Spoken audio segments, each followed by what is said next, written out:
Hola de nuevo, pues aquí estoy otra vez dispuesto a continuar con los ladrillos de navegación astronómica y hoy os voy a empezar a hablar, digo empezar porque desde luego este tema requerirá de más de un vídeo. Os voy a empezar a hablar del método de las distancias lunares. ¿Qué es eso del método de las distancias lunares?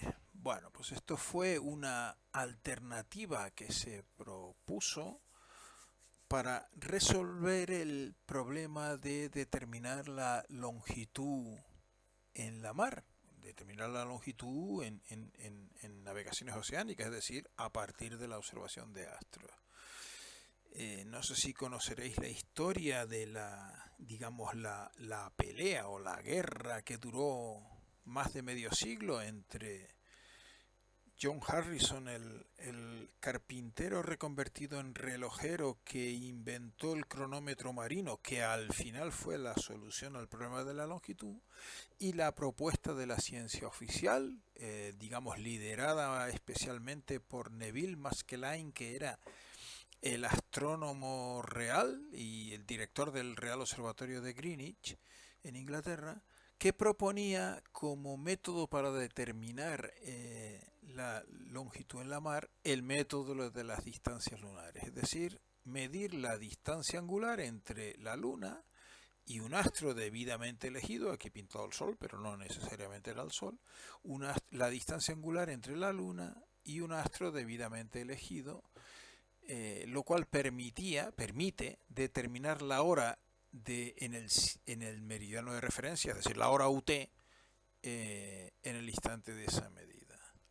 Pero antes de comenzar a explicar con cuidado y con todo detalle en qué consiste el método y cómo lo puedes poner en práctica hoy día, pues voy a dedicar este primer vídeo a, como digo aquí, un poco de historia y por qué este método, que al final se abandonó en favor de el uso del cronómetro, fue muy relevante durante mucho tiempo, de hecho más de un siglo.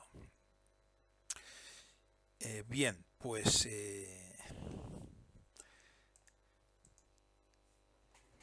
la cuestión es, como digo, este primer vídeo es un vídeo dedicado es un vídeo de historia, pero que creo que es interesante porque nos permitirá entender la importancia que tuvo el problema de la longitud, el problema de determinar la longitud en alta mar, que es posiblemente el problema científico técnico que más tiempo le ha llevado a la humanidad resolverlo. Incluso a pesar de que durante todo ese tiempo, el número redondo 3 siglos, las mentes más privilegiadas de la humanidad durante ese tiempo trataron de encontrar la solución. Entonces, ¿qué sabían los navegantes en los comienzos de la navegación oceánica, o sea, decir, digamos la segunda mitad del siglo XV, primero con los portugueses navegando a lo largo de la costa de África hacia el sur para doblar el Cabo de Buena Esperanza y luego ir a lo largo del Índico hacia las Molucas y las tierras de las especies, y después los castellanos en sus viajes en dirección al oeste y tratando de encontrar una ruta al mismo lugar del mundo, pero por el oeste, y con el consiguiente descubrimiento de América, etcétera, etcétera. ¿Qué sabían todos estos navegantes que comenzaron a perder de vista la costa durante semanas o meses? ¿Qué sabían sobre cómo determinar su posición en el medio del mar? Bueno, pues la latitud la determinaban con una precisión de aproximadamente 1 grado, lo cual con los estándares de hoy día es una barbaridad, pero en esta época, segunda mitad, finales del siglo XV, pues era considerado virtualmente exacto. Y para eso utilizaban la altura de la estrella polar o el paso del Sol por el meridiano. Sin embargo, de la longitud en la que se encontraban no tenían ni la más remota idea. Y este sin embargo, era obvio que necesitaban saber su longitud porque virtualmente no solo sus vidas, sino las riquezas de las potencias europeas que comenzaron las navegaciones oceánicas, literalmente flotaba la riqueza de estas potencias, flotaba en los barcos en medio del océano sin saber dónde estaban. O sea que el problema de la longitud, la determinación de la longitud en alta mar se convirtió muy pronto, tras el comienzo de la navegación oceánica, se convirtió en un problema de Estado, una cuestión de Estado. Una cuestión de Estado que llevó, como digo, aproximadamente 3 siglos en resolverse. La solución final, ya la sabemos, fue la invención de un reloj, de un cronómetro suficientemente preciso que permitía llevar a bordo, transportar a bordo la hora del meridiano de referencia, la hora UT. Este cronómetro puesto en hora en el puerto de salida antes de comenzar la navegación, puesto en hora con la hora del meridiano de referencia, la hora universal, la hora UT, llevado luego a bordo, permitía conocer en cualquier momento la hora del meridiano de referencia y comparando esa hora con la hora local determinada por observaciones astronómicas, pues eso permitía deducir la longitud en la que nos encontraban. Este invento se debe a John Harrison, que es este señor que está aquí, que vivió entre estos años, que era un carpintero que se reconvirtió, muy aficionado a la relojería, a la construcción de relojes, y se reconvirtió en relojero y pasó prácticamente casi toda su vida dedicado a inventar cronómetro tras cronómetro, tratando de ganar el premio que el Parlamento inglés había convocado para quien resolviese el problema de la longitud.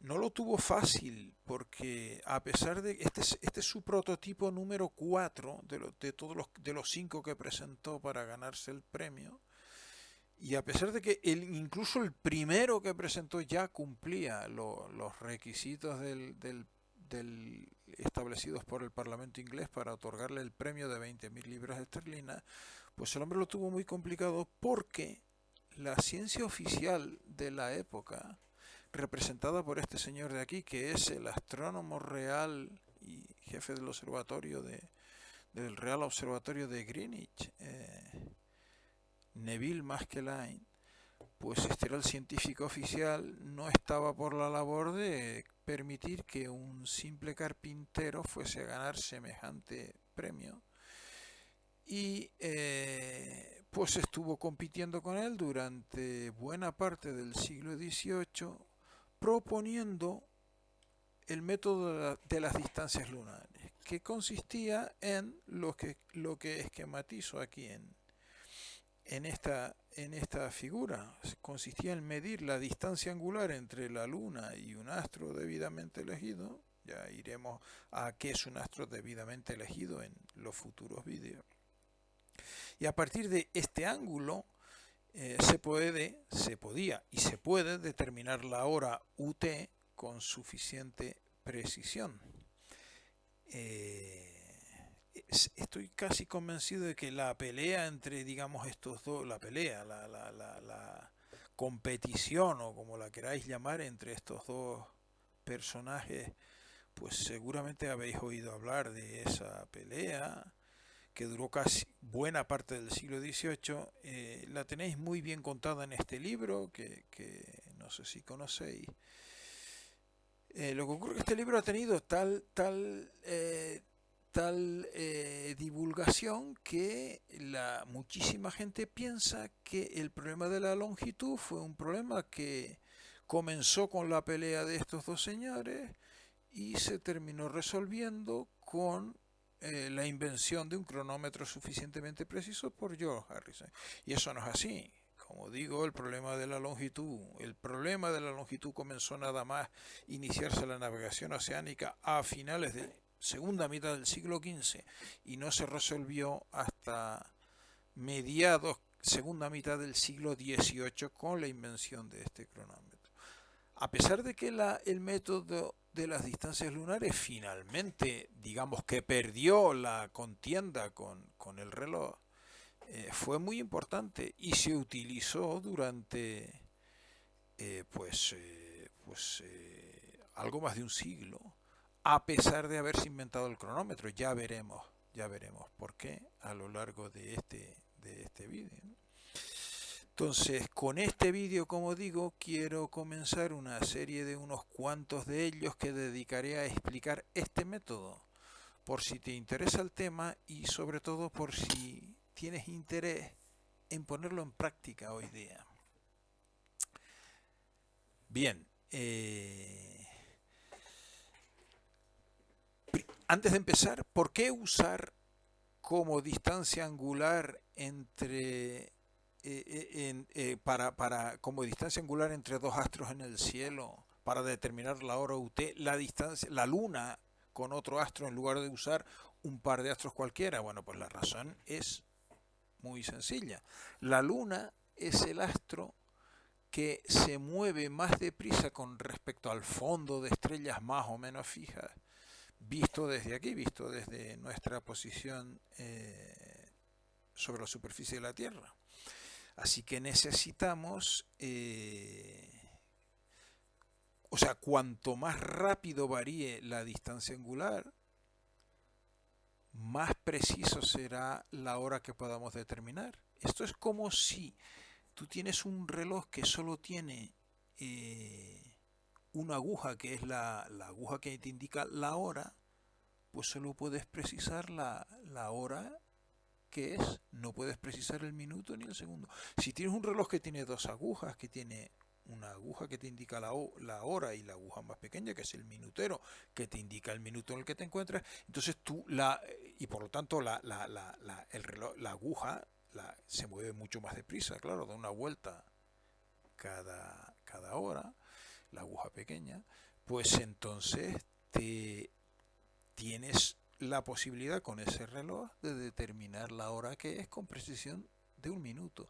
Y si además tienes un reloj que tiene una tercera aguja, que es un segundero, que da una vuelta a la esfera cada minuto, pues entonces puedes precisar el segundo. Cuanto más rápido se mueva el reloj, más precisa será tu medida del tiempo. Así que naturalmente tenemos que usar, si queremos suficiente precisión, tenemos que usar un reloj estelar como es este, que varíe, que tenga una aguja, en este caso es la luna, que se mueve hacia el este respecto al fondo de estrellas, voy a llamar fijas, aunque ya sabemos que eso de fijas es un decir.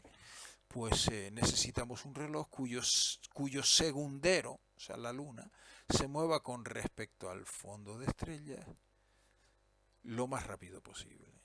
Por eso por eso se propuso usar la distancia angular entre la luna y otro astro en lugar de usar la distancia angular, por ejemplo, entre dos estrellas, porque la distancia angular entre dos estrellas varía de manera extraordinariamente lenta, entonces no tendríamos precisión, ¿de acuerdo? Bueno, entonces, antes de meterme en próximos vídeos a explicar con detalle esta técnica, es decir, cómo lo haríamos, cómo medimos, cómo tenemos en cuenta todo lo que hay que tener en cuenta y cómo determinamos la hora UT a partir de medir la distancia angular entre la Luna y otro astro. Antes de hacer eso, voy a dedicar este vídeo, como decía antes, a un poco de historia. Y voy a empezar otra vez por el principio, algo que ya hice incluso en el vídeo de introducción de toda esta serie dedicada a navegación astronómica que llevo meses poniendo aquí. La pregunta es cómo situarnos cuando estamos navegando. Y la respuesta, o sea, cómo determinar las coordenadas geográficas que son la latitud, que es este ángulo de aquí, y la longitud, que es este otro ángulo de aquí. Por cierto, la latitud, antes debo decir lo que es la longitud. La latitud, pues la medimos de manera natural utilizando como origen el plano del Ecuador, que nos lo proporciona la naturaleza, debido a la rotación de la Tierra. La Tierra rota de oeste a este en este sentido, alrededor de un eje. Ese eje me permite, es un eje privilegiado que ha puesto la naturaleza. Y ese eje privilegiado me permite definir de manera natural un plano, que es el plano perpendicular que corta al eje, o sea, corta el eje perpendicularmente y pasa por el centro, y ese es el plano que utilizo de manera natural como origen para medir latitudes. Y luego la longitud, sin embargo, pues tuvimos que ponernos de acuerdo en 1884 en un congreso celebrado en Washington para elegir un meridiano origen, porque evidentemente todos los meridianos pues en principio son equivalentes, así que elegimos uno origen por consenso universal en ese congreso, y elegimos el meridiano de Greenwich, que usamos como origen para medir longitudes. ¿De acuerdo? Bueno, entonces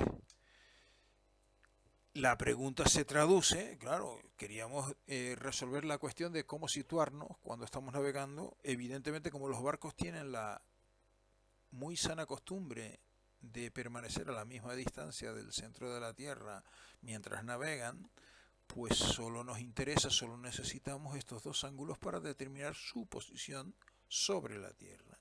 Entonces la pregunta de cómo determinamos nuestra posición se traduce en cómo determinamos nuestra latitud y nuestra longitud. Y la respuesta, como ya os dije en el primer vídeo de toda esta serie, es esta especie de trabalengua es siempre la misma, que es cómo esta es la manera en la que nos situamos, no solo cuando estamos navegando, sino cuando estamos andando por la calle o por la montaña, en cualquier momento. Para determinar dónde estamos, lo que hacemos es ver cómo vemos desde nuestra posición, que no conocemos, algo que de antemano sabemos dónde está, es decir, tomamos referencias a puntos conocidos de posición conocida.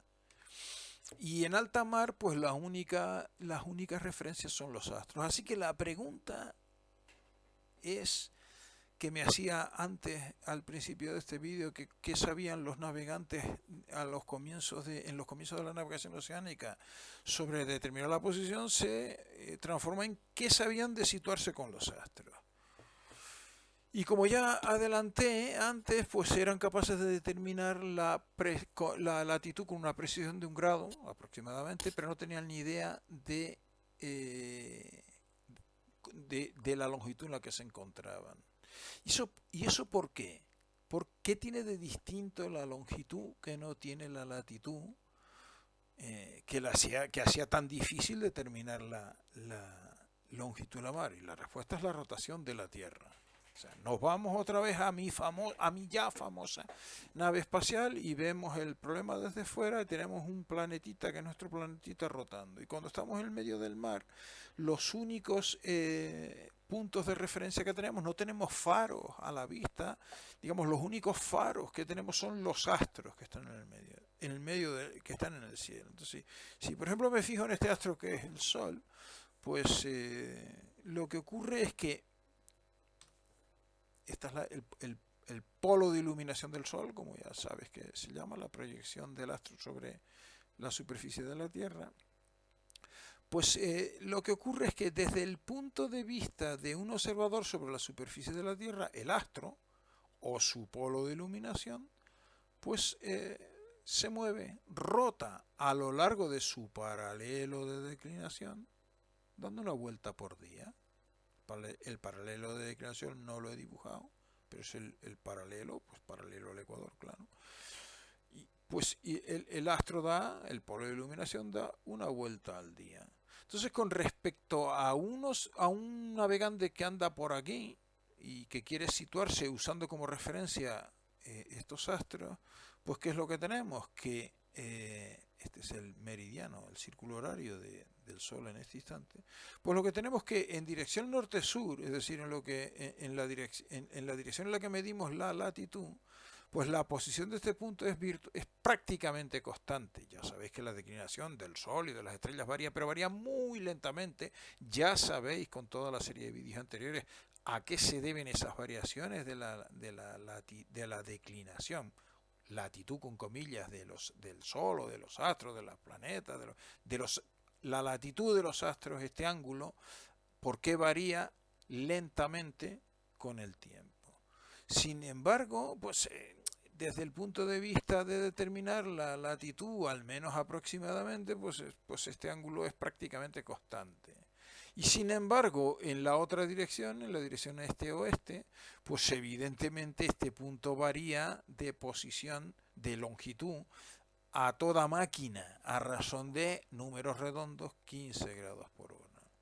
Eso hace que efectivamente determinar la latitud sea algo mucho más sencillo, porque tengo faros, tengo puntos de referencia cuya posición en latitud es prácticamente constante, así que es un problema casi como determinar la posición en la que nos encontramos, tomando referencias a faros en la costa, faros que tienen la sana costumbre de estar siempre donde mismo.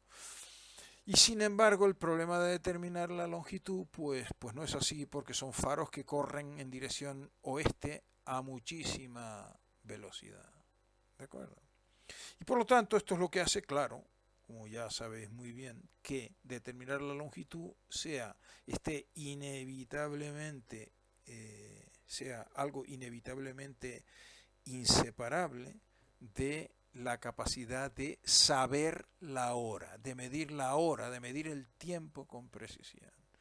Y ese fue un problema, como digo, técnico, que llevó muchísimo tiempo, 3 siglos, resolver. ¿De acuerdo? Bueno, entonces vamos a especificar un poco lo que sabían los navegantes de comienzos de la navegación oceánica, o sea, a partir de segunda mitad, a finales del siglo XV en adelante, sobre determinar la latitud. ¿Cómo determinaban la latitud? Bueno, pues ya sabían que si medían este ángulo, es decir, la altura de la estrella polar, que está sobre el punto cardinal norte, este ángulo estaba muy íntimamente relacionado con la latitud en la que se encontraban. ¿Y eso por qué? Bueno, pues estos eran conocimientos que ya tenían los navegantes de la época de la que estamos hablando. ¿Y eso por qué? Bueno, pues vamos a verlo otra vez desde la nave espacial. Pues si este señor que está aquí, Manolo, ya os dije en algún vídeo que este señor se llama Manolo, pues si Manolo está aquí y Manolo quiere mirar la polar ya sabéis que está aquí visto desde nuestra nave espacial, la polar está en la prolongación del eje de rotación de la Tierra, muy lejos, está casi sobre el eje, casi, no está exactamente en el eje, pero muy aproximadamente. Entonces si Manolo quiere mirar a la polar, ¿qué tiene que hacer? Pues mirar... antes de que Manolo mire, este ángulo de aquí es la latitud de Manolo, claro. Y si Manolo quiere mirar a la polar, ¿qué tiene que hacer? Pues tiene que mirar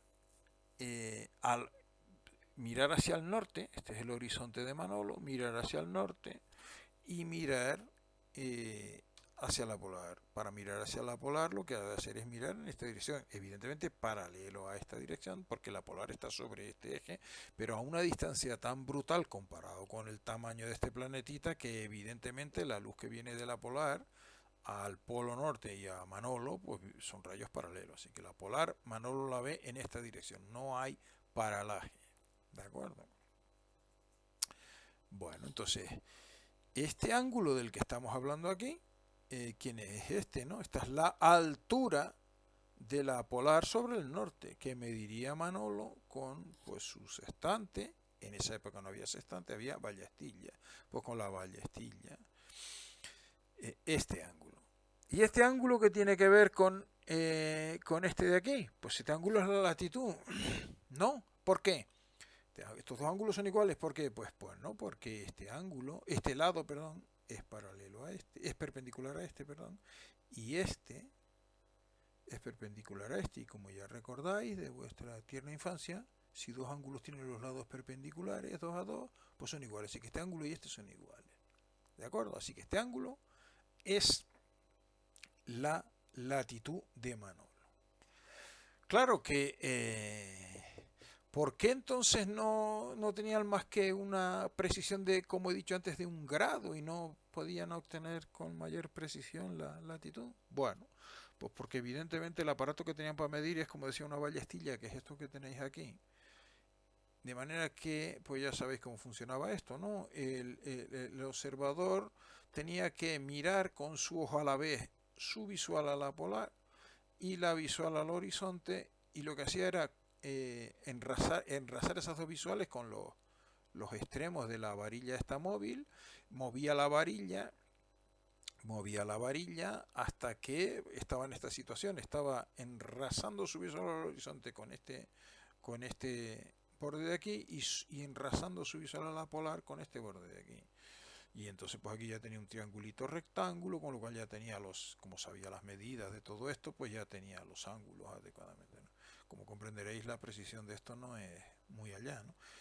Siglos después, siglos después inventamos el sextante y mejoramos la precisión. Pero claro, aquí ya he hecho alguna trampita, como después de haber visto los 22 vídeos anteriores de esta serie, que espero que hayas hecho antes de ponerte a ver este. Porque os vuelvo a recordar, los vídeos de mi canal están pensados para ir progresando ordenadamente, es decir, cada vídeo se basa en lo que hemos aprendido en los anteriores, así que no es conveniente saltarse ninguno. Pero bueno, aquí he hecho una trampita, porque naturalmente esta visual de este señor que está aquí al horizonte no es la visual a este norte que hay aquí, porque esto es una entelequia matemática, claro. Este horizonte, que es, como ya recordarás, esto es lo que se llama en navegación astronómica el horizonte aparente, pues es una entelequia matemática. Esto es un plano que estamos viendo de perfil matemático, pero que no hay nada que, si yo salgo ahí fuera y miro, me permita ver esto. La visual al horizonte es esta, de manera que el horizonte que uno ve, el norte de Manolo no es este, es este, ¿no? Es la visual, este horizonte que uno tiene aquí, pues es este círculo centrado en uno y formado por las tangentes a la superficie de nuestro planetita, ¿no? Entonces, el horizonte de la mar, como se llama en navegación astronómica. Así que aquí hay un ángulo de más que estamos midiendo cuando medimos con una ballestilla o medimos con un sextante, que no forma parte, que no cuenta para la latitud, porque la latitud es este ángulo por pura geometría, como acabo de explicar, ¿no? Y hay más cosas, y es que aquí he hecho otra trampa, y es que la luz no llega, la luz de la polar no llega en línea recta hasta el ojo de Manolo, porque hay aquí una cosa que es la atmósfera, que hace que la luz, al atravesar la atmósfera, se curve, la trayectoria del rayo luminoso se curve, es decir, la trayectoria real es una cosa así y no así, de manera que hay un ángulo que también medimos de más. Como ya estoy seguro que sabes, porque insisto, te habrás visto los 22 vídeos anteriores, pues estas correcciones, corregir las alturas que medimos, el ángulo que medimos con la ballestilla o con el sextante será este y no este. Y sin embargo yo quiero este. Bueno, pero eso hoy día sabemos pasar de este ángulo que mido, en la altura observada, a la altura verdadera. Eso lo sabemos hacer. Esa es la altura que yo mido con una ballestilla con el sextante, y yo sin embargo lo que quiero es lo que llamamos altura verdadera, que es la altura que mediría nuestro famoso ya colega el albino, que está en el centro de la Tierra, con la misma, orientado según nuestra misma vertical, con respecto a lo que llamamos el horizonte astronómico, que es la perpendicular a la vertical, que pasa por el centro de la Tierra. No estoy descubriéndote nada nuevo, porque, insisto, ya habrás estudiado todos los vídeos anteriores. Esa es la altura verdadera, esta es la altura que mido y esta es la altura verdadera. Pero es esta la altura verdadera, esta es la altura que de verdad es la altura sobre el norte del polo celeste. El polo norte celeste está, el polo sí que está exactamente sobre el eje, el polo celeste norte, pues está a la altura celeste. Este ángulo es el que es verdaderamente igual a este porque, evidentemente, otra vez, este lado es perpendicular a este y este es perpendicular a este. Así que estos dos ángulos son iguales. La altura verdadera del polo celeste norte es la latitud.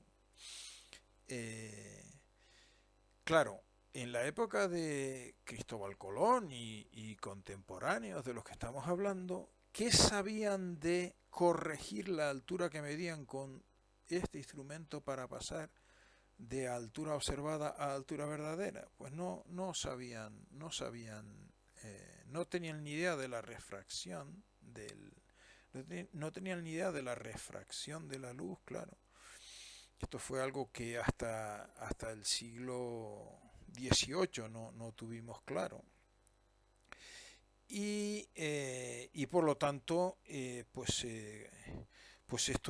los errores por asimilar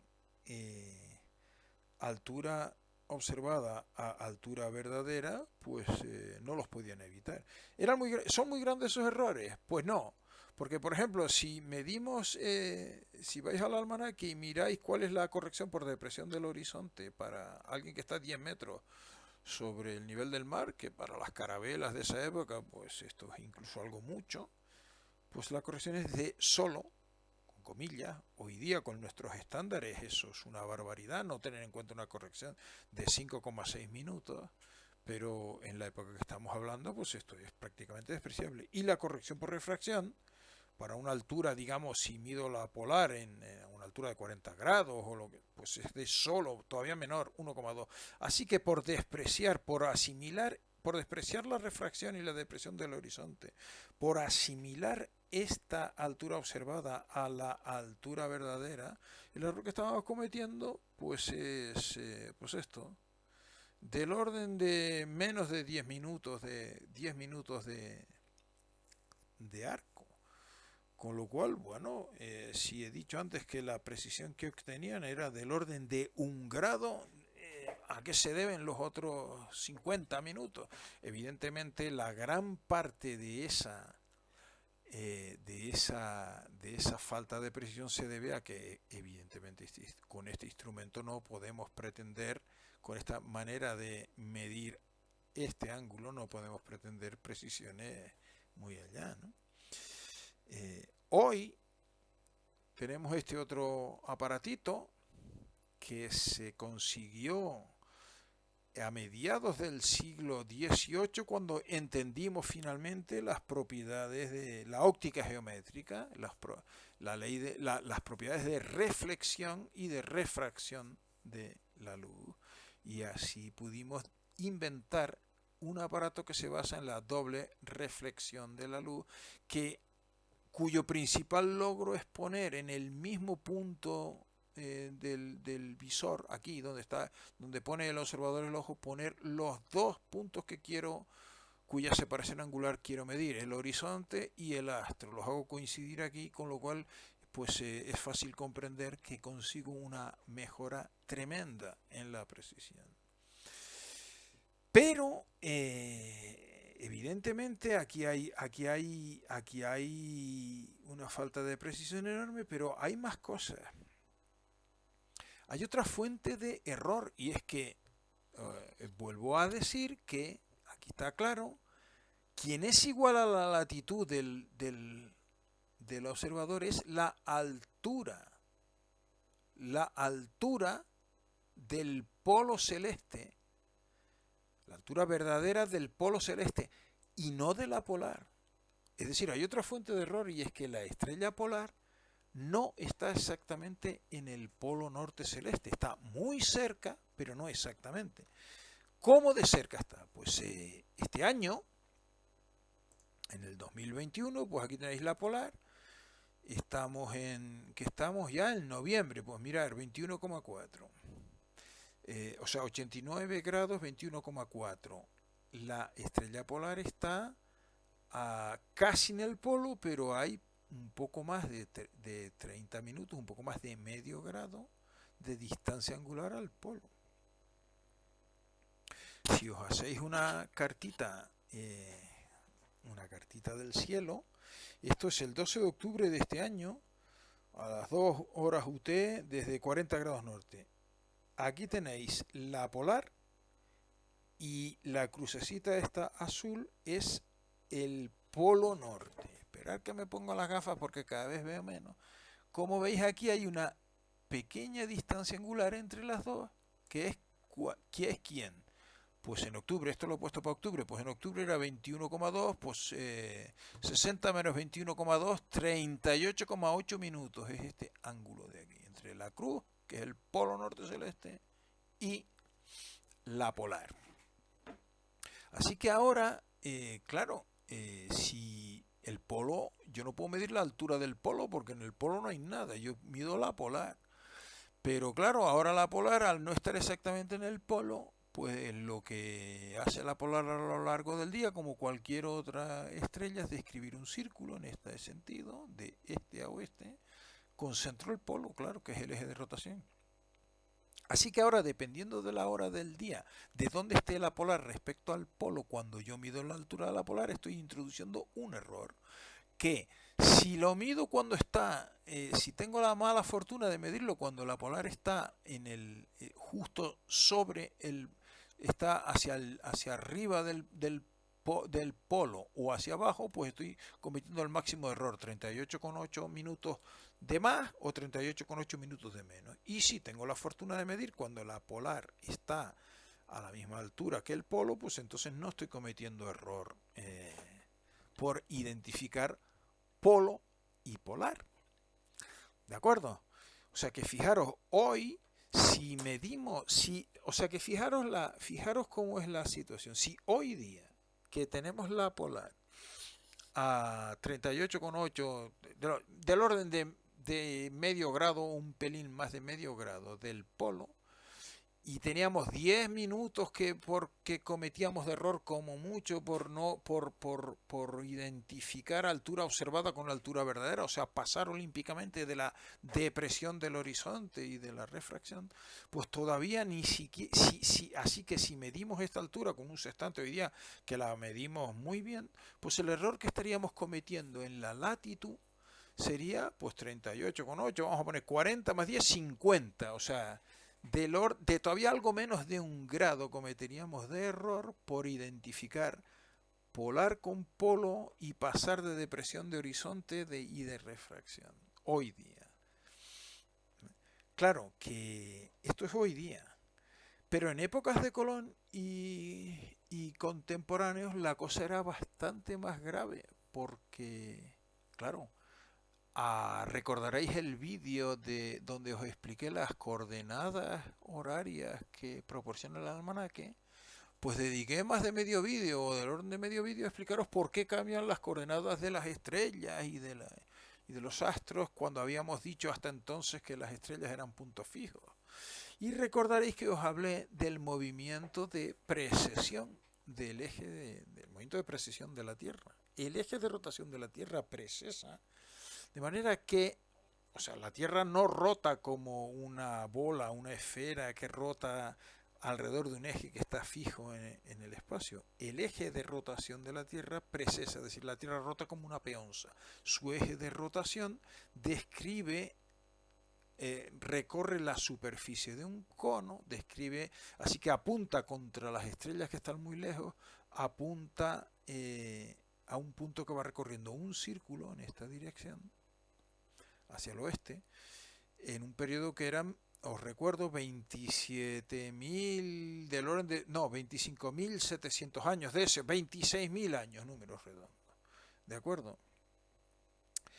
Así que, y aquí tenéis entonces dónde estaba el polo según las épocas de a lo largo de ese periodo de 26.000 años. En el año cero de nuestra era, pues andaba por aquí. En el año 2000 antes de Cristo andaba cerca de Tuban. Hoy día andamos por aquí, o sea, es decir, muy cerca de la polar. Pero claro, desde que Colón y compañía y los portugueses y demás empezaron a practicar la navegación oceánica, han pasado 500 años. Así que la polar no estaba aquí. O sea, perdón, la polar sí estaba aquí, más o menos, despreciando el movimiento propio de la polar. El que no estaba aquí era el polo. El polo andaba mucho más, andaba por aquí. ¿Dónde andaba el polo? Pues fijaros, hoy día sabemos calcular las coordenadas de las estrellas en cualquier momento. Entonces, si miráis aquí, me permito calcular con este programita las coordenadas de la estrella polar, pues el 12 de octubre de 1500. Y como veis, esta es la sanción recta que nos interesa ahora, la declinación no era 89, 20 y pico como acabo de ver aquí en el almanaque náutico para este año. Era 86, 35, 35 minutos y 15 segundos. O sea, números redondos, la distancia entonces entre el polo y la polar no eran 30 del orden de medio minuto, eran 3 minutos y medio el número redondo. Esta es la carta del cielo a la misma hora, pero el mismo mes, pero del año 1500 en vez de este año. Y como veis, la distancia ahora entre la polar y el polo, pues ya no es tan pequeñita, es del orden de 3 minutos y medio. Era del orden de 3 minutos y medio. Y claro, entonces la pregunta es, ¿cómo Colón y compañía y todos los marinos de la... Ya veis que uso Colón, hablo de Colón cuando hablo de Colón, interpretar Colón y todos los marinos de la época, de esta época, de los comienzos de la navegación astronómica. Uso Colón como digamos, un referente, ¿no? Bueno, entonces, si tengo esta distancia, pues claro, la polar durante un día lo que hace respecto a un observador que está aquí en la superficie de la Tierra es recorrer este círculo de radio 3 grados y medio en un día. Entonces ahora, claro, el error máximo que puedo obtener identificando polar con polo para calcular la latitud, os recuerdo, insisto, la latitud es la altura de este punto, no de este, pues puede ser de 3 grados y medio de más, 3 grados y medio de menos. Bueno, si tengo suerte y mido cuando está por aquí, pues no tengo error, pero claro. ¿Cómo es que determinaban la latitud con una precisión de un grado? Es decir, este efecto, evidentemente que hoy día, si fuese esta la situación como es hoy, pues podría enmascararse, digamos, en eso de que determinaban la latitud con una precisión de un grado. Desde luego en el 1500 no era posible. Sabían más de la simple idea de que la altura de la polar es la latitud. Sabían bastante más. Entonces, ¿qué sabían? Mirar, en 1535 Francisco Faleiro publicó su tratado, aquí pongo transcrito literalmente, Tratado de la esfera y del arte del marear, con el regimiento de las alturas. ¿Qué quiere decir regimiento de las alturas? Las instrucciones de cómo hay que medir alturas, con algunas reglas nuevamente escritas muy necesarias. Me fascina el título de los libros de la época. Un día tendríamos que escribir un libro hoy día con un título así. Es fascinante, ¿no? Bueno, Francisco Faleiro publicó este libro en 1535 y si veis, por ejemplo, el capítulo 5 de este libro se titula Del regimiento del polo. Del polo, no de la estrella polar. Es decir, aquí explica cómo qué hay que saber, qué reglas hay que utilizar para determinar la altura del polo celeste, es decir, de la latitud, a partir de observar la estrella polar. Y aquí tenéis un gráfico donde explica dónde está el polo en función de dónde esté la polar, qué distancias angulares hay, cuál es la corrección a aplicar debido a este efecto. Pero también tenéis otro capítulo, el siguiente, que es del regimiento de las alturas del Sol. Después iré a eso. También sabían determinar la latitud midiendo la altura del Sol en el momento en que pasa por el meridiano del observador. Es decir, ya sabían utilizar la meridiana para determinar la latitud, igual que os expliqué ya en uno de los vídeos anteriores, ¿no? Pero más claro es este otro libro de Pedro de Medina, publicado en 1563. Pedro de Medina es este señor. El libro se llama Regimiento de Navegación. Contiene las cosas que los pilotos han de saber para bien navegar y los remedios y avisos que han de tener para los peligros que navegando les puedan suceder. No me diréis que no es un título precioso para un libro. Un día me voy a animar y voy a escribir un libro así, con un título así. Y aquí este libro es bastante más detallado y más explícito que el de Faleiro en lo que a esto se refiere. Tenéis el libro tercero, se titula De altura del norte. Y fijaros en este dibujo que ilustraba el comienzo del libro tercero.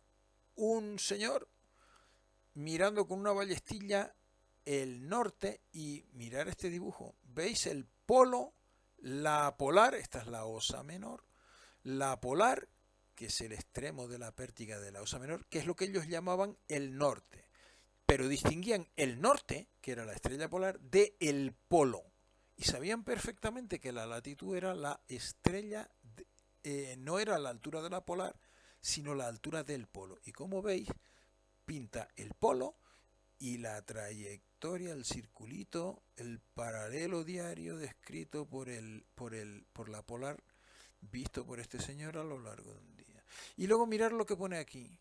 Las dos estrellas de atrás del carro es lo que llamaban las guardas. Las guardas. Y fijaros cómo se titulaba el primer capítulo. Capítulo primero, en el que se declara qué cosa es el polo y cómo la altura del polo es conforme con la altura del Sol. Es decir, sabían determinar la altura del polo. Fijaros que dice la altura del polo, la latitud es la altura del polo, y eso es conforme, es decir, el resultado que se obtiene para la latitud midiendo la altura del polo es el mismo que el que obtenían midiendo la latitud a partir de la altura del Sol en el meridiano. Bueno, si seguís para adelante, por cierto, el libro este está disponible en internet, esto lo he sacado de internet, o sea que si alguien está interesado se puede estudiar el libro. Es realmente fascinante cómo explicaban todo esto. Y si seguís mirando este libro, el capítulo tercero por cierto, el capítulo segundo, el capítulo segundo del libro tercero se titula de 3 cosas que se ha de considerar para tomar la altura del polo ártico. O sea, 3 cosas que hay que saber para medir la altura del polo ártico. El polo ártico, el polo norte, claro.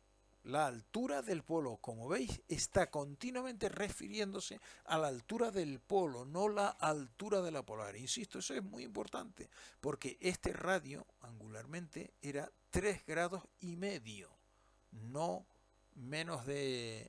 medio minuto como es ahora. Medio minuto, medio grado como es ahora, ¿de acuerdo?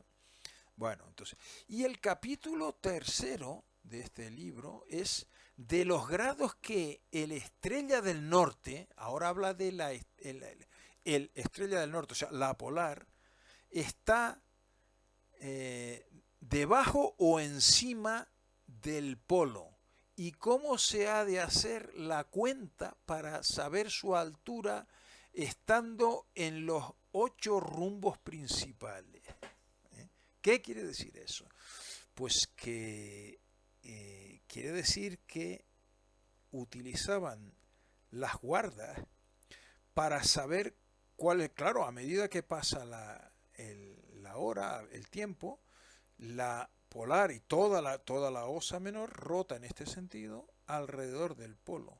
Entonces lo que hacían era, para saber si la polar está por encima del polo, al lado a la misma altura que el polo, por debajo del polo, lo que hacían era fijarse dónde estaban, cómo estaban orientadas estas dos estrellas que llamaban las guardas, y muchas veces solo se fijaban en esta, la primera guarda, esta de aquí, se fijaban cómo estaban orientadas estas estrellas, si estaban verticales, si estaban horizontales, si estaban al este o estaban al oeste de la polar, para saber en qué momento del día estaba la polar respecto a lo largo de su círculo y por lo tanto saber cuál era la corrección que había que aplicar a la altura que medían con la polar para obtener la altura del polo, que era lo que les interesaba, es decir, esa es la longitud, la latitud, ¿de acuerdo?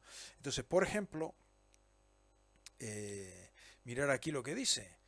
¿Veis? Estas son las dos guardas y esta es la polar. Aquí representa las dos guardas, aquí solo representa una, pero aquí representa las dos guardas y la polar. Y el polo naturalmente está aquí en el centro de los círculos, aquí. Y dice, las guardas en el nordeste, es decir, las guardas están al norte y al este de la polar, están en el nordeste. La una guarda con la otra, es decir, las dos en horizontal. La una guarda con la otra. Y la una con la otra, este-oeste, es decir, la una con la otra están orientadas las dos guardas en dirección este-oeste. Y está la estrella del norte, o sea, y está la estrella del norte, la polar, fijaros, 3 grados y medio debajo del polo. ¿Qué son esos 3 grados y medio? Es decir, que está la estrella polar en la parte más baja respecto al polo. Es decir, que la distancia entre la polar y el polo es ¿el qué? La diferencia de los 3 grados y medio de lo que acabamos de discutir, que estaba de distancia angular en 1500 la polar del polo, porque la declinación era pues eso, 3 grados y medio menos que 90 grados. ¿De acuerdo? El libro continuaba explicando las distintas posiciones, las distintas correcciones según las posiciones de las guardas, para ir especificando dónde está la polar según estén las guardas. Una vez se pinta las dos guardas, otra vez solo pinta una. ¿Dónde está la polar con respecto al polo según cómo la observaba el marino cuando quería medir la altura de la polar para a partir de ahí determinar la altura del polo, es decir, la latitud? O sea que lo que estábamos viendo es, pues esto, la corrección de la polar, la corrección que hay que aplicar a la polar, pues es, aquí yo ya lo he dibujado con respecto al horizonte astronómico, con lo cual estoy hablando de altura verdadera. La corrección que hay que aplicar a la altura verdadera de la polar, pues depende de la hora del día, porque la polar respecto a un observador en la Tierra da una vuelta alrededor del polo, y la latitud claramente pues es la altura del polo y no la de la polar, ¿de acuerdo? Por ejemplo, fijaros lo que pone aquí. Lo que dice ahí lo voy a poner aquí para que lo podamos leer más fácil, porque a veces es difícil leer esto. Habla de un caso en el que la guarda principal lo titula noroeste, es decir, la guarda principal está al norte y al oeste de la polar. Las guardas en el noroeste están la una con la otra norte-sur. Fijaros que es curioso, porque no ha pintado solo una, que como había dicho, ha pintado las dos, pero no me acordaba que, claro, interpreté que esta que está aquí pertenece a este dibujo. No, esta que está aquí pertenece a este caso. tengo, si veo las guardas la una con la otra en dirección norte-sur y esas dos guardas al noroeste de la polar, entonces, y ella dicha estrella, es decir, la polar está medio grado por debajo del polo. Así que si observaban esto, pues entonces la corrección que había que aplicar a la estrella a la altura de la polar había que sumarle medio grado para obtener la altura del polo y por lo tanto para obtener la latitud. Fijaros que si os vais a 1500 y ponéis una hora del día en el que efectivamente las guardas están norte-sur, norte-sur, y al noroeste de la polar, esta es la polar, las guardas están en dirección norte-sur, esta guarda es esta de aquí y esta es esta de aquí, pues efectivamente ahora la corrección, la altura del polo es este y la altura de la polar está ligeramente medio grado por debajo del polo. O sea que, resumiendo, sabían bastante más de lo que se suele comentar, que no, los marinos en los comienzos de la navegación oceánica pues simplemente determinan la latitud midiendo la altura de la polar y ya está. No, medían la altura de la polar, pero había mucha más astronomía detrás de eso, porque eso sería posible hoy, obtener la altura, la latitud midiendo la altura de la polar y olvidarse de todo lo demás con precisión en torno a medio grado, hoy que tenemos la polar casi en el polo, pero no hace 500 y pico años cuando la polar estaba a 3 grados y medio del polo. ¿De acuerdo? Bueno, estos son, este es el título de los 8 capítulos del libro tercero del regimiento de Pedro de Medina. Estos son los que ya os he elegido. Fijaros los otros capítulos de cómo se toma la altura del norte aunque no se vean las guardas. Pues claro, aquí ha explicado toda la serie de reglas que acabamos de ver algunas de ellas para ver cómo corregir la altura de la polar a partir de las guardas, pero si no se ven las guardas, ¿cómo se toma la altura qué hay que hacer con la altura del norte? ¿Cómo se corrige la altura de la polar para obtener la altura del polo si no veo las guardas, porque esté nublado o por lo que sea? ¿Cómo se toma la altura del norte aunque no se vea horizonte? De cuándo el piloto toma la altura del sol y la del norte en un lugar y las halla diferentes, ¿qué es lo que ha de hacer? Es decir, determina la latitud por la altura de la polar y por la altura meridiana del sol y resulta que no le da lo mismo. ¿Qué pasa?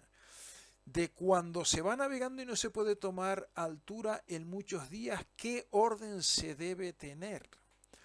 En qué y el capítulo último en que se declara dos dudas que en esta altura del norte se podrían tener. Es decir, como veis, toda una publicación con absolutos detalles de cómo obtener la latitud a partir de la polar. Y a partir de la polar y también a partir de la meridiana del sol. Voy a ver si acelero un poco porque si no creo que vamos a estar hasta mañana, pero en fin, ya sabéis que mis vídeos no son precisamente muy cortos que digamos. Como veis aquí, pues aquí tenemos la polar, prácticamente en el polo, la altura del polo de la polar, si la asumimos muy cerca y si no lo corregimos como acabamos de ver, pues este ángulo es igual a este, que es la latitud.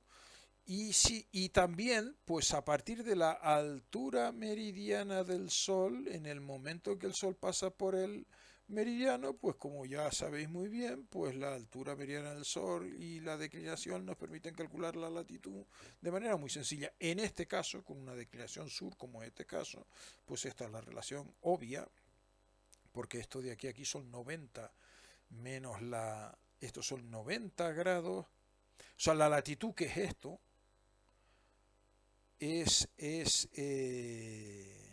esto de aquí es la altura más 90 más la declinación, esta es la altura meridiana, 90 más la declinación, y la latitud pues es 90 que hay de aquí a aquí, menos este más este, o sea, esto. ¿De acuerdo?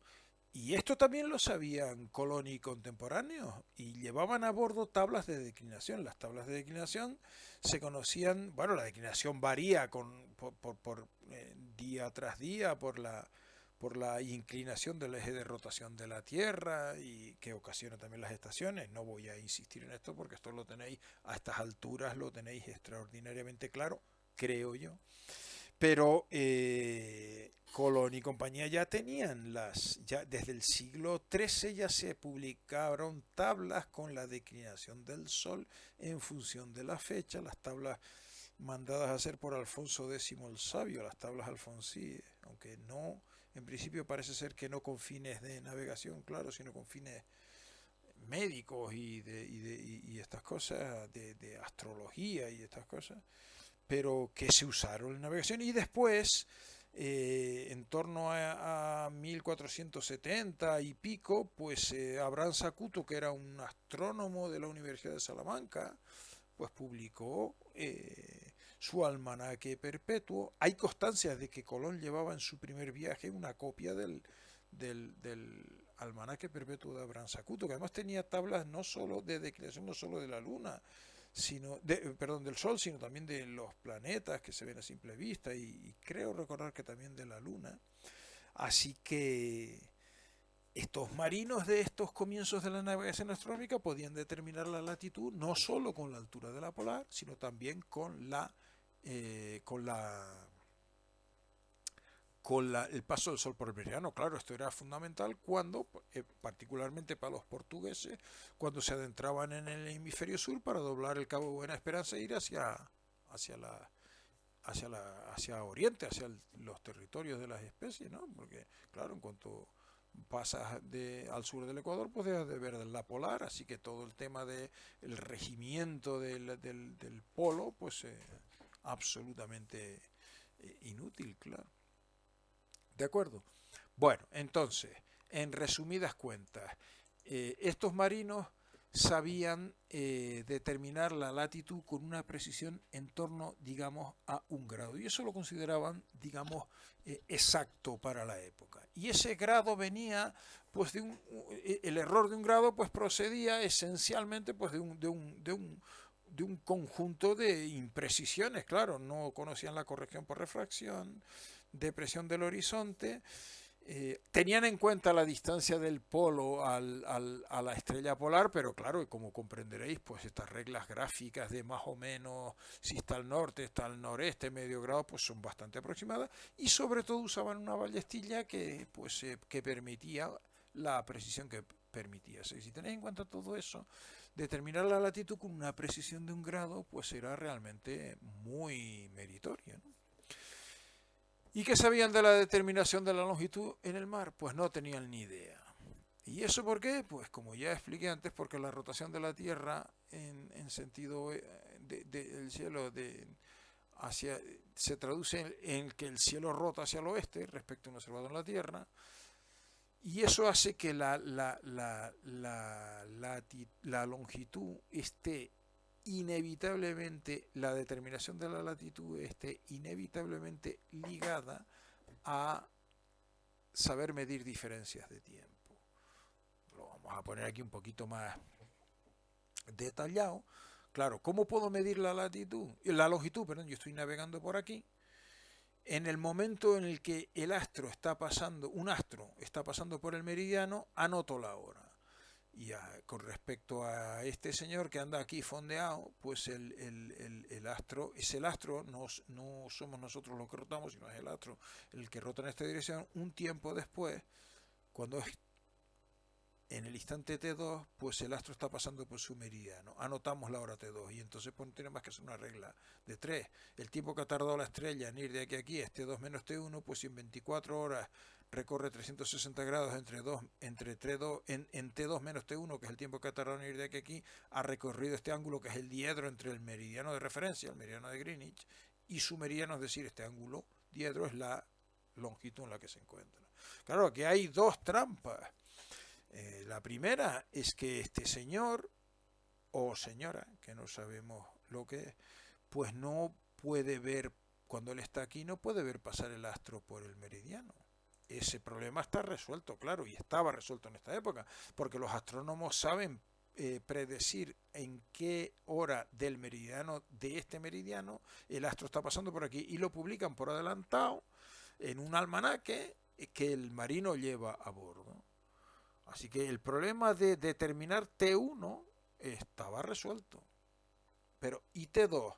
Claro, el problema es que esta T2 tiene que ser medida con el mismo reloj que medimos T1, es decir, tiene que ser la hora universal, de manera que T2 menos T1 sea el tiempo que ha tardado la estrella en irte, que aquí no me sirve para nada saber a qué hora local está pasando por aquí, ¿no?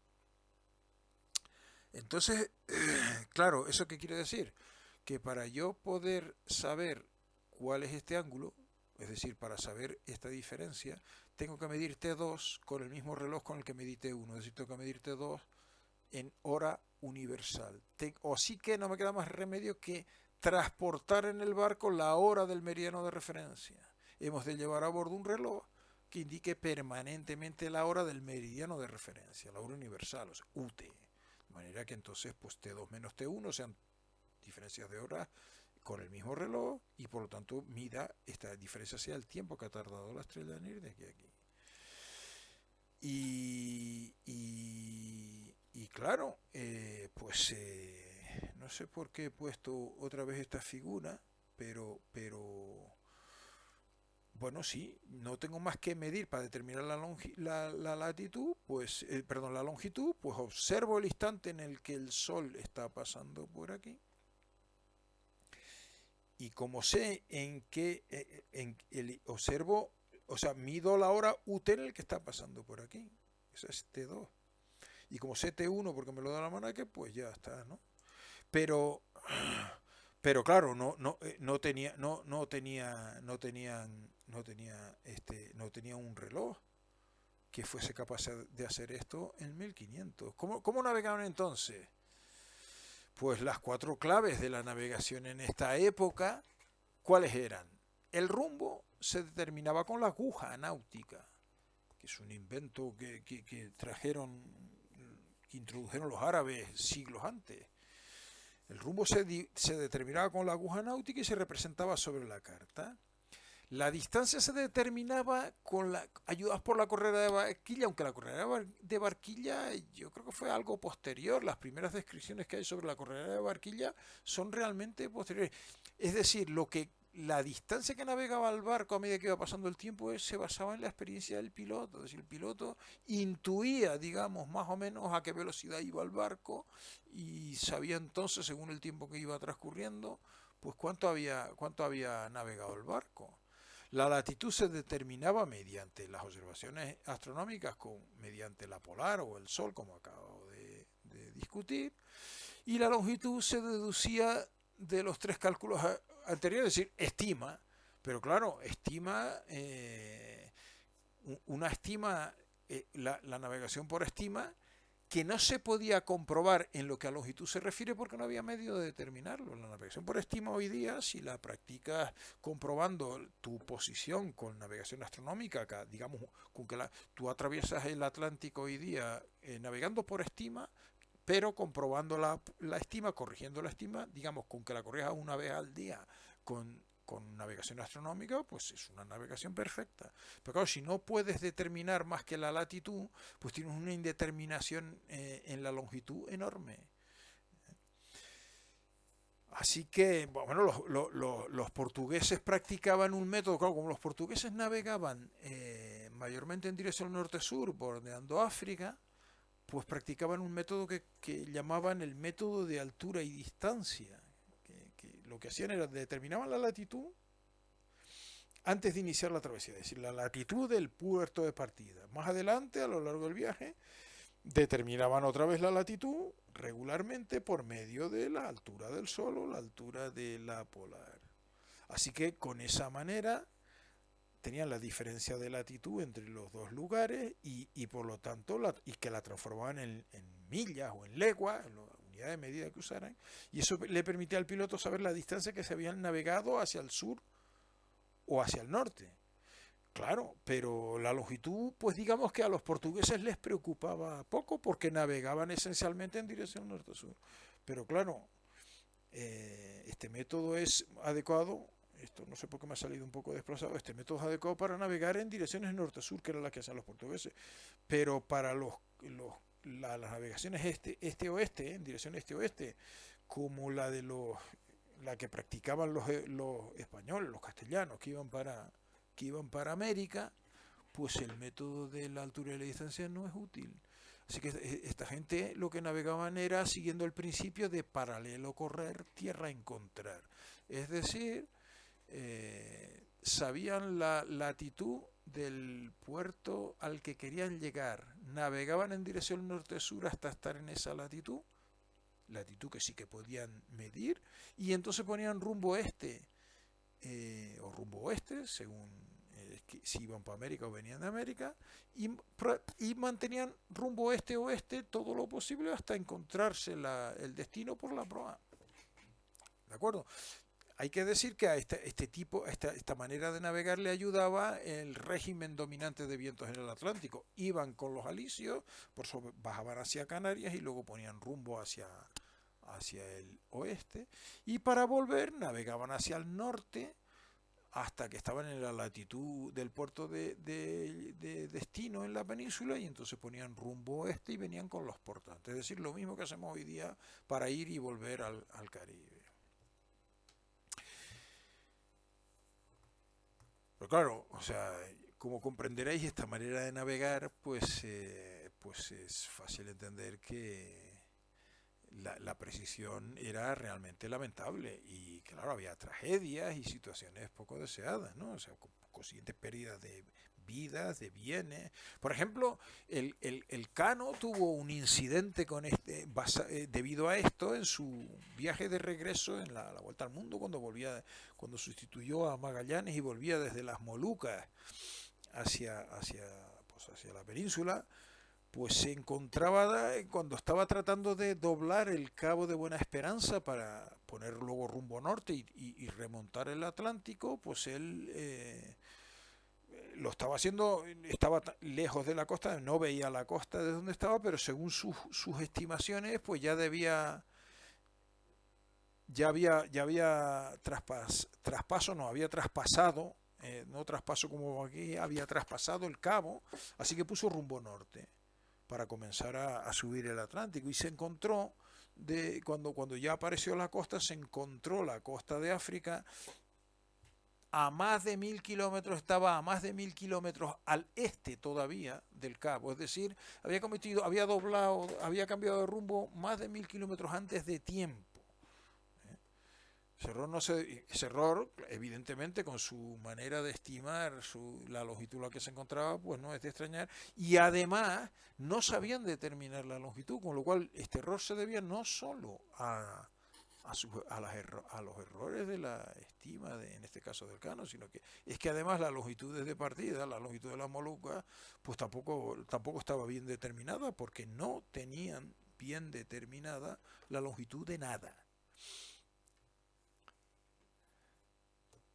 Así que, en resumidas cuentas, nada más comenzarse la navegación oceánica, pues fue evidente que el problema de determinar la longitud de la longitud en alta mar, pues era un problema muy relevante que necesitaba una solución.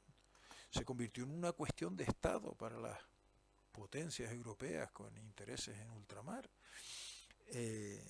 Así que pronto empezaron ideas para tratar de resolver el problema.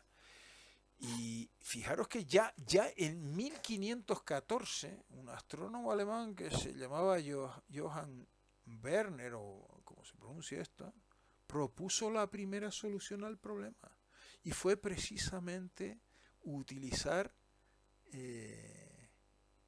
el método de las distancias lunares, que es el método que empiezo a discutir con este vídeo, aunque este sea histórico. Fijaros un grabado de la época donde se ve aquí a un astrónomo o lo que sea, mirando con una ballestilla, midiendo la distancia angular entre la luna y una estrella, midiendo esta distancia angular, es decir, este ángulo. O sea, este hombre propuso en 1514, fijaros, 1514, o sea, nada más comenzar la navegación oceánica, propuso utilizar la distancia angular entre la Luna y otro astro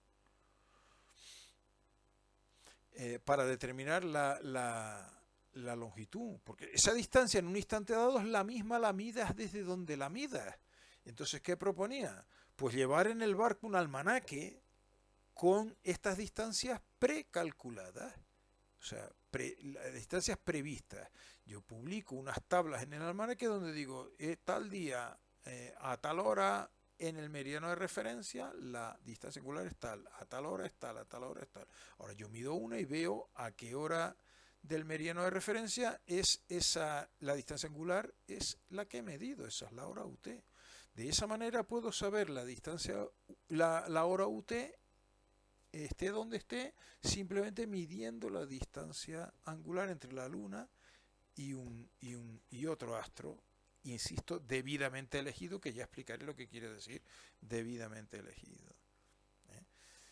Insisto, 1514, fijaros que pronto se propuso el método de las distancias angulares, pero claro, hasta la segunda mitad del siglo XVIII, cuando la discusión entre Neville Maskelyne y Harrison que comenté antes tuvo lugar, no se pudo poner en práctica por dos motivos. Claro, para que la precisión en la hora UT que se obtiene del método de las distancias lunares sea la suficiente, y ya sabéis que para determinar la longitud con precisión necesitamos la hora UT con mucha precisión, pues necesito dos cosas. Uno, tengo que poder medir este ángulo con mucha precisión, cosa que evidentemente una ballestilla no es capaz de hacer, y dos, necesito tener precalculadas estas distancias con mucha precisión, y para eso tengo que tener perfectamente calculada la posición en el cielo de la Luna y de las estrellas.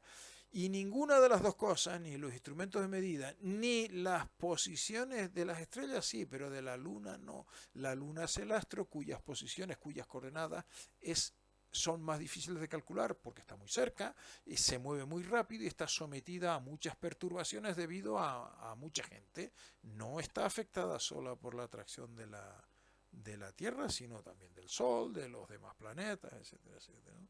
Solo hubo efemérides suficientemente precisas de la Luna en 1700, creo recordar, 50 y pico, cuando las publicó un tal Tobias Mayer, y solo hubo instrumentos de precisión, es decir, un sextante, a partir de 1730 y pico, cuando logramos entender la reflexión de la luz y pudimos diseñar instrumentos de doble reflexión como es el sextante. Así que aunque esto se propuso en 1514,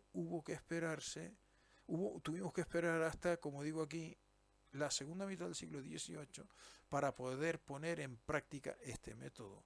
¿Y cómo se puso en práctica? Pues ese será el objetivo de los siguientes vídeos que iré poniendo aquí en esta colección. El 1530, profesor de la Universidad de Lovaina, Gemma Frisius, sugirió la alternativa mecánica, que era, sugirió que la diferencia de longitud entre dos lugares podía establecerse midiendo con un reloj, es decir, un artilugio mecánico que midiese con suficiente precisión, me comí la N, la diferencia de hora entre esos dos lugares, es decir, que propuso transportar la hora llevando a bordo, porque evidentemente el marino no puede estar observando desde el lugar de referencia, desde el meridiano de referencia y desde su barco a la vez, ¿no? Evidentemente esto usado en el mar, esta idea de Gemma Frisius usada en el mar, se traduce en llevar a bordo un reloj con la hora UT suficientemente precisa para cuando observo algo a bordo y comparo la hora a la que yo lo estoy observando con la hora UT que es en ese momento, la diferencia de horas me da la longitud en la que me encuentro, ¿no? Ya sabéis que la idea de Gemma Frisius fue finalmente la que resolvió el problema, pero mirar cuando la propuso, 1530, y cuando se logró poner en práctica con suficiente precisión, 1700, creo recordar, 61, el reloj H4 de Harrison. Ya iremos a eso después, ¿de acuerdo?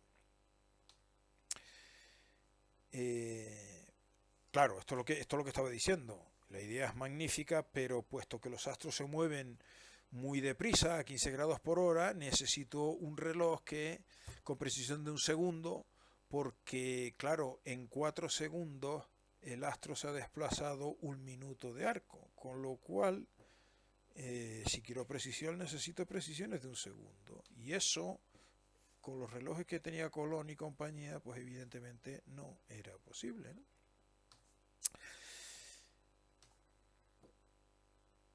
Fijaros que en la historia de los relojes es muy curioso.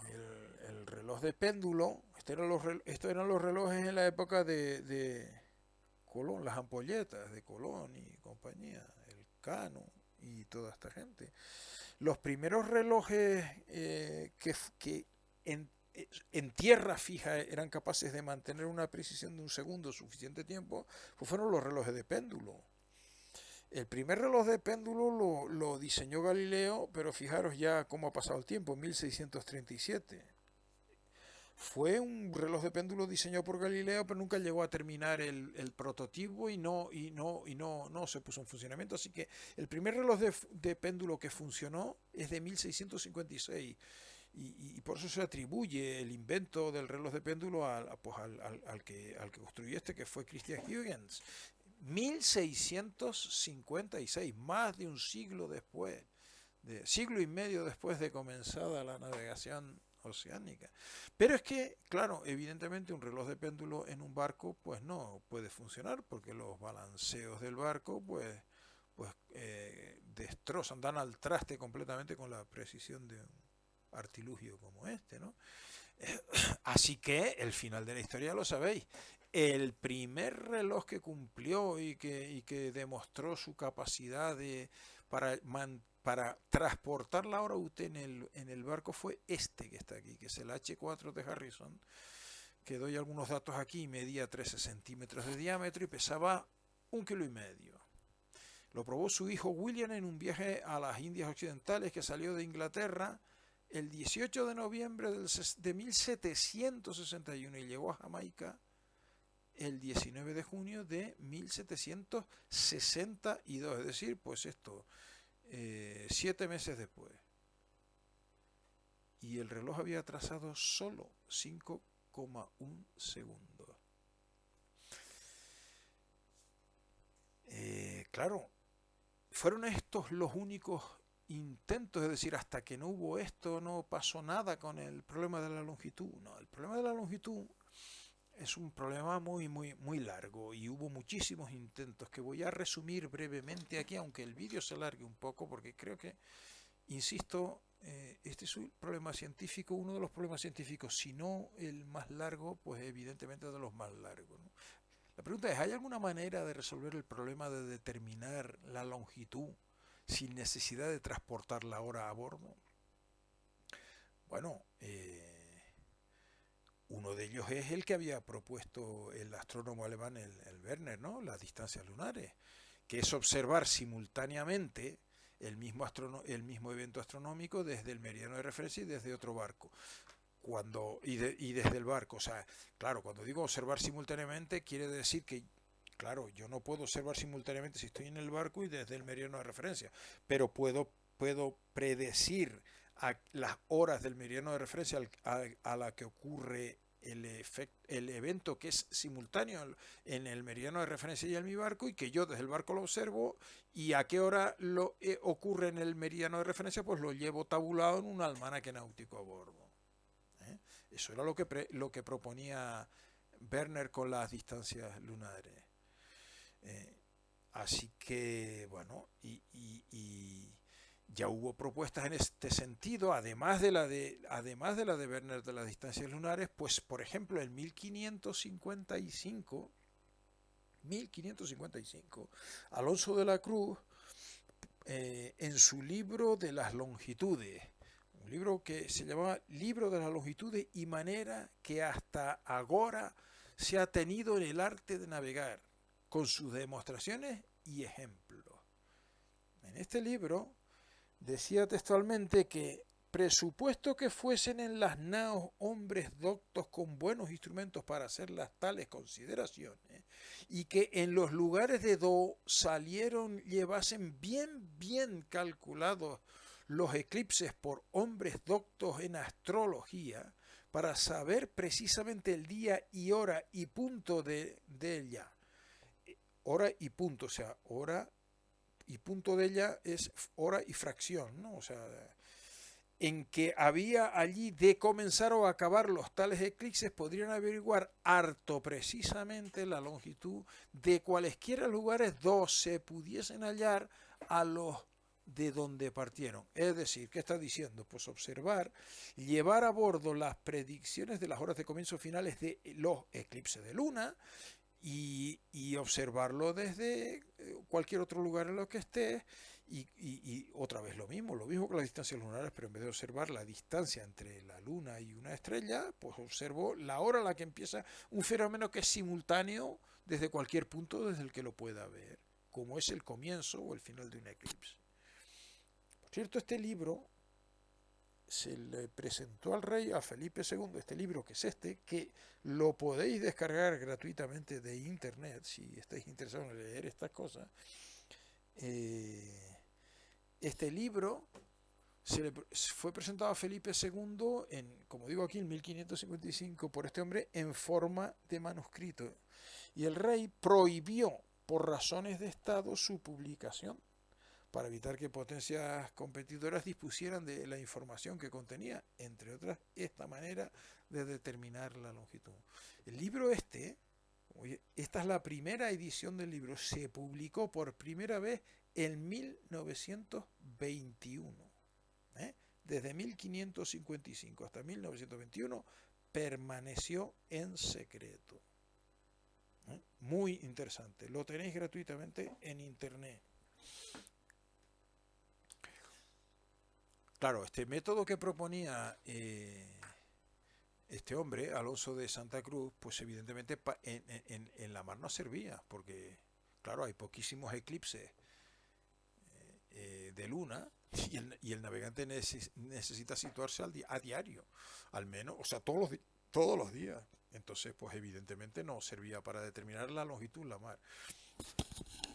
Y además, la precisión de este método es muy pobre, porque determinar a simple vista la hora precisa del comienzo o de final de un eclipse, o sea, del momento en el que la sombra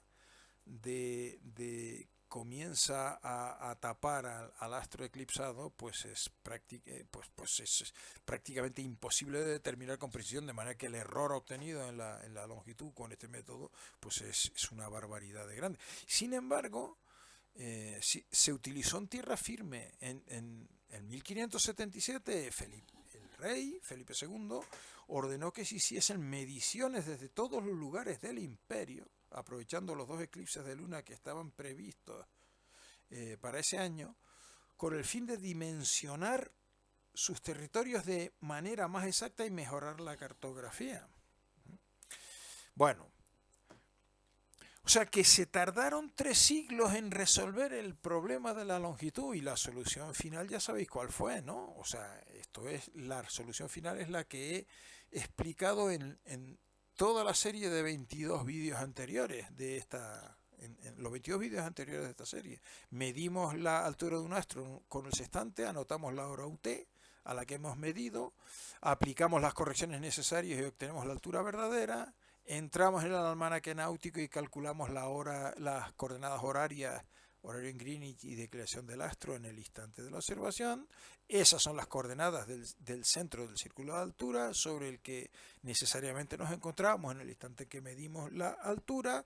El radio del círculo es 90 menos la altura verdadera, y de manera que pues ya sé que en el instante en que medí estaba en alguno de los puntos de esta línea, que es un círculo sobre la superficie de la Tierra. Si mido 2, pues estaba aquí o aquí. Y si habéis estudiado con calma los 22 vídeos anteriores, ya sabéis calcular las coordenadas de este punto, bien representando cada trocito del círculo de altura alrededor de esta zona por una recta, la recta de altura, o bien directamente calculando las coordenadas del punto de corte sin ninguna representación gráfica, sino utilizando trigonometría esférica como os enseñé a hacer en el vídeo anterior a este, ¿no? Esa fue la solución, pero claro, el cronómetro entonces de Harrison fue la solución final al problema de la longitud.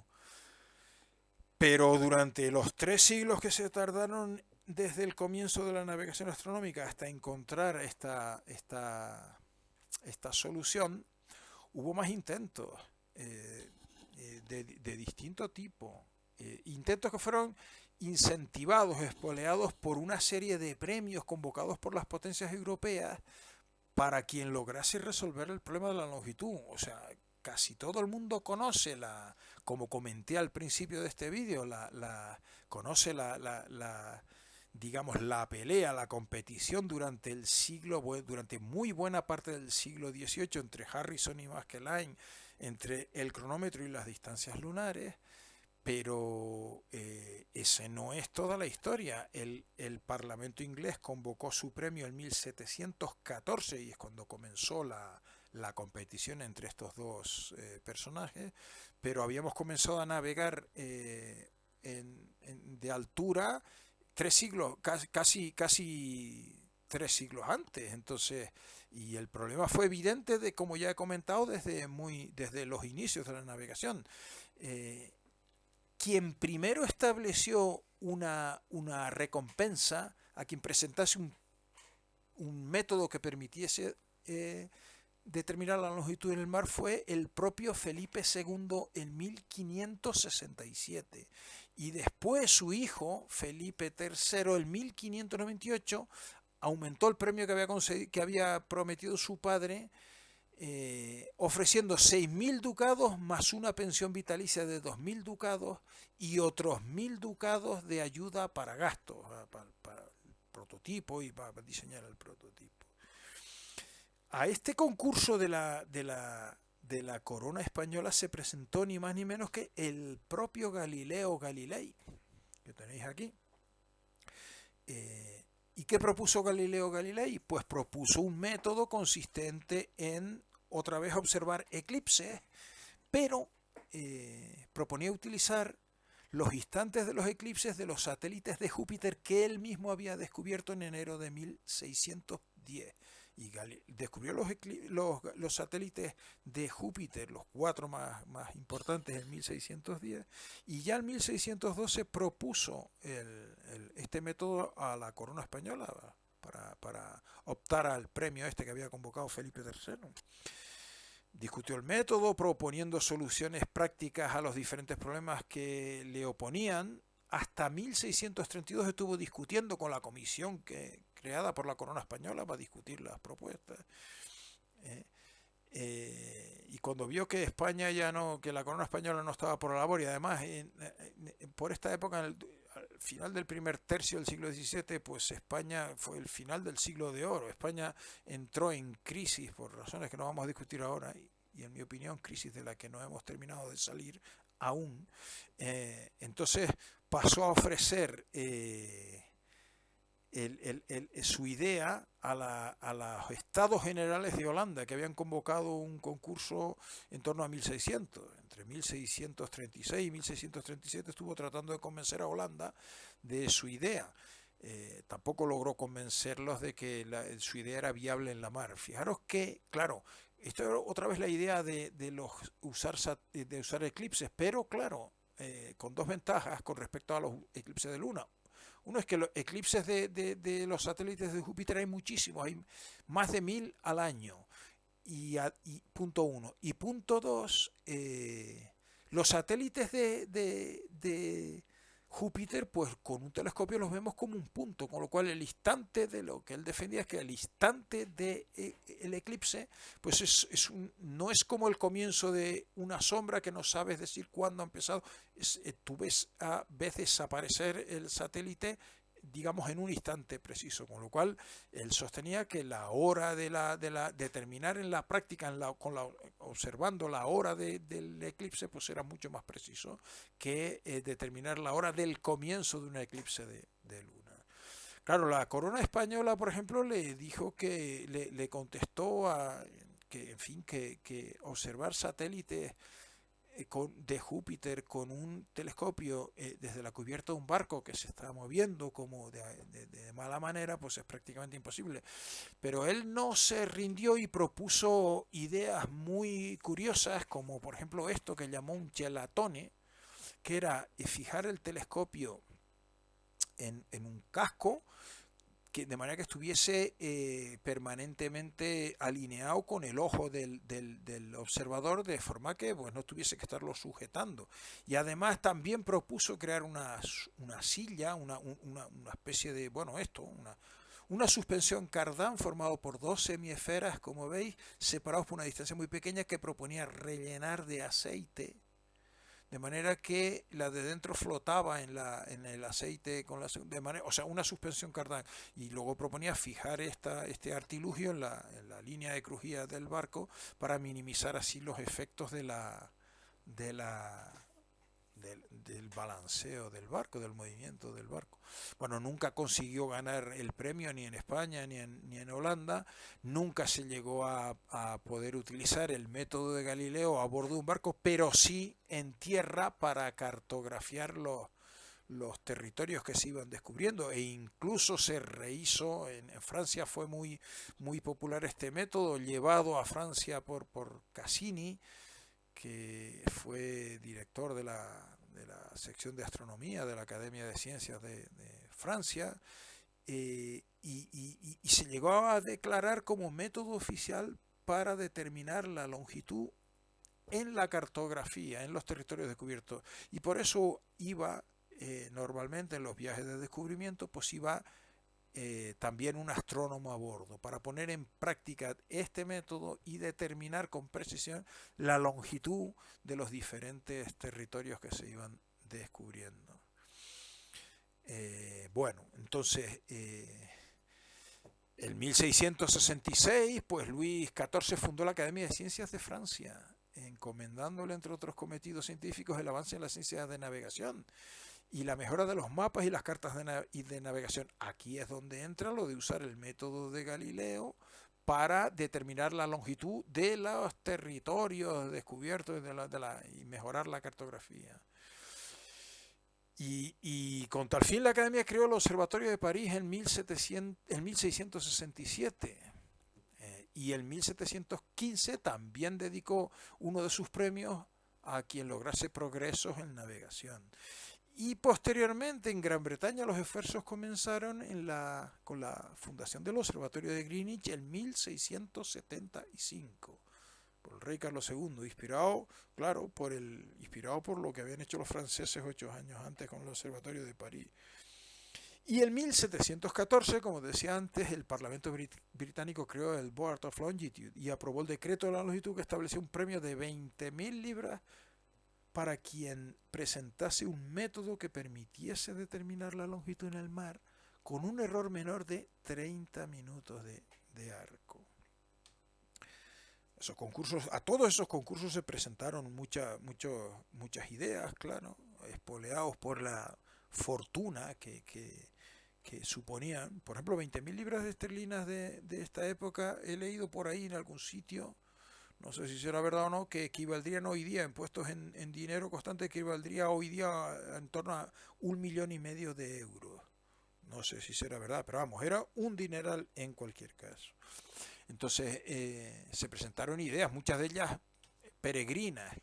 Por ejemplo, hubo quien propuso fijar barcos en posiciones fijas a lo largo del océano, barcos que a horas enteras disparasen un cañón a modo de señales horarias que se irían oyendo de barco en barco. De esa manera transmitirían una especie de señales horarias que transmitirían la hora desde el meridiano de referencia hasta cualquier punto del océano. Lo que nadie dijo es cómo pensaban mantener los barcos en posiciones fijas en medio del océano, ni nada por el estilo. Entre las segundas, las ideas menos peregrinas, pues estuvo la idea de utilizar la variación de la declinación magnética con la posición. Eso ya lo había observado Colón en septiembre del 1492, durante su primer viaje a América, el viaje de descubrimiento. Se dio cuenta que la declinación magnética cambiaba con la posición. Y ya Mercator propuso en el siglo XVI usar ese hecho. Mercator, el de las cartas, propuso en el siglo XVI usar ese hecho para determinar la posición. Pero bueno, en 1702, Halley, que también fue astrónomo real, antes que Magellan, pues publicó una carta global de todo el mundo de declinación magnética, con líneas de igual declinación magnética, lo que se llaman isógonas. Así que, y luego propuso utilizar esas cartas para determinar la longitud, simplemente viendo, se determinaba la declinación magnética en la posición con eh, observando la desviación de la aguja con respecto al norte, y después pues lo que proponía era ver esa en qué determinada la latitud por medio de la polar o la altura meridiana del sol, pues entonces no había más que, decía él, no había más que mirar en qué longitud a esa latitud se tenía la declinación magnética que se observaba con la aguja. El método nunca se consideró suficientemente fiable, y aunque estuvo dándole vueltas y estuvo en consideración hasta mediados del siglo XVIII, pero nunca fue considerado suficientemente fiable y nunca se utilizó en la práctica con el fin de determinar la longitud. Y entonces, bueno, pues vuelvo al principio y ya voy terminando, que creo que esto ya está durando demasiado. Pues como ya os dije al principio, la historia más conocida es durante ese siglo XVIII, la competición entre Harrison y su propuesta y Maskelyne y su propuesta, que ya sabéis cómo acabó. Acabó con la imposición del cronómetro como medio para determinar la longitud en el mar y por lo tanto la navegación astronómica tal cual la entendemos hoy y tal cual la hemos aprendido en los 22 vídeos anteriores a este. Pero eso no quiere decir que el método de las distancias lunares se abandonase a partir de 1761, creo que dije antes que se presentó este cronómetro. ¿Por qué? En particular, por ejemplo, el almanaque náutico español publicó tablas de declinación, de distancias lunares precalculadas, claro, como expliqué antes, para determinar comparando las distancias publicadas en función de la hora UT con la distancia medida, hasta 1905. ¿Y por qué? ¿Para qué? Bueno, pues simplemente porque, claro, en 1760 y poco conseguimos tener este reloj. Pero este reloj era altísima tecnología, altísima tecnología, y por lo tanto eran piezas extraordinariamente caras. Es como si pretendes tú hoy día comprarte un reloj atómico para tenerlo en casa, ¿no? Y claro, en esta época además los capitanes de los barcos eran los que tenían que aportar, llevaban en su baúl, el baúl del capitán, llevaban todos los artilugios, cartas, relojes, instrumentos de medidas, estantes, todo lo que fuese. No eran instrumentos del barco, eran instrumentos del capitán. Muy pocos capitanes podían permitirse el lujo de comprarse un cronómetro. Pero aún más, para grabar más las cosas, claro, no había señales horarias por radio para poner el cronómetro en hora. Entonces, ¿cómo podíamos estar seguros de que el cronómetro estaba funcionando correctamente y estaba marcando correctamente la hora UT? Y tampoco me valía con llevar dos cronómetros a bordo, porque si llevo dos cronómetros a bordo para irlos comparando, mientras los dos vayan coincidiendo, las cosas van bien. Pero cuando dejan de coincidir, porque uno se rompe, ¿cómo sé cuál de los dos es el que está marcando la hora correcta? Si solo quiero depender de cronómetros, necesito llevar al menos 3 cronómetros y confiar en que no se van a estropear dos a la vez. De manera que, bueno, si uno deja de coincidir con los otros dos, pues concluimos que el que está mal es el que ha dejado de coincidir. Pero a ver quién era el que se podía permitir, no ya uno, sino 3 cronómetros. Por esa razón se utilizaba el método de las distancias lunares hasta esta época, como método para determinar la posición, determinar la posición, perdón, para determinar, para comprobar que el cronómetro seguía funcionando correctamente. Íbamos determinando la hora UT con las distancias lunares y comparábamos el cronómetro. Mientras la diferencia estuviese dentro de un orden, es decir, pues concluía que el cronómetro seguía funcionando bien y las diferencias se debían a que la precisión de las distancias lunares es peor que la de un cronómetro, claro. ¿Eh? Por esa razón se siguieron utilizando las distancias lunares, como digo, hasta principios del siglo XX. Y por esa razón, porque es un método fascinante, es una manera fascinante de saber la hora UT sin más que mirar al cielo, es por lo que en los siguientes vídeos os empezaré a explicar este método con todo detalle para que, si estás interesado, lo puedas poner en práctica. Así que hasta entonces, pues que te diviertas mucho.